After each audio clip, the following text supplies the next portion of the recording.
سرکار دا کوئی گستاخ ہوئے یاد رکھ سرکار دا گستاخ ہمیں جو کعبے دے خلاف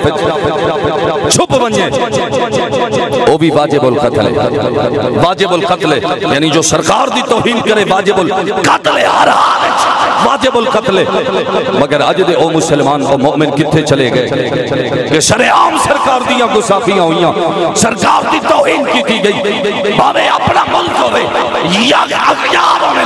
شرعام سرکار دی توہین کی تھی گئی، سرکار دے خاکے بنائے گئے، سرکار دے خاکے بنائے گئے۔ مگر خود نو مومن مسلمان آکھن والے، عاشق رسول آکھن والے، سب نو اپنے آپ نے وجہ مسلمان نکھامڑ والے آج کتنے مر گئے، شرعام سرکار دے خاکے بنائے گئے۔ مگر افسوس دے نال ساری حکومت دے کنن دے جوں تک نہیں رہیں گی، ہاں جی جوں تک نہیں رہیں گی، مذمتی بیان کیا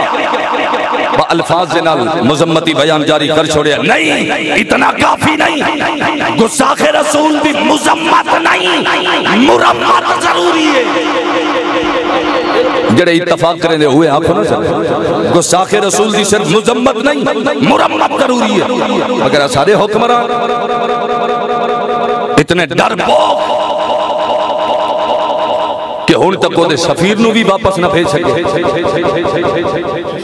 وہ دے سفیر نو بھی ملک بدر نہ کر سکے۔ ہاں جی اگر حضور دے عاشق اگر آواز بلند کرن تے اے دہشت گرد انتہا پسند، بلکہ سارے حکمران دی جہالت دیکھو کیا کھڑا ہو دے کہ فرانس دے صدر نے انتہا پسندہ نو موقع دیتا ہے، یعنی اس شان رسالت گستاخی کر کے انتہا پسندہ نو دعوت دیتی ہے، یعنی جو عاشق رسول اس جاہل دی نظر جو انتہا پسند ہو گئے۔ یاد رکھ حضور دے نال عشق کرنا اگر انتہا پسندی ہے اسا انتہا پسند ہی صحیح، حضور دے نال محبت کرنا انتہا پسندی ہے اسا انتہا پسند ہی صحیح، حضور دے نال مودت کرنا اگر دہشت گردی ہے اسا دہشت گردی صحیح۔ مگر یاد رکھ میرے بابا جی فرماندن کہ ایسا گردنا رکھیاں بھی حضور دی عزت واسطے، حضور دی ناموس واسطے، حضور دی ناموس واسطے۔ تو دوستان زی وقار ایک علامہ دی ایک غیرت تک تقاضا ہے کہ گستاخ رسول دی ہر فون تے ہر پلیٹ فارم تے او دی تردید کی دی جائے، بلکہ میں پھر رہنا کہ تردید نہیں مذمت نہیں مرمت کی دی جائے۔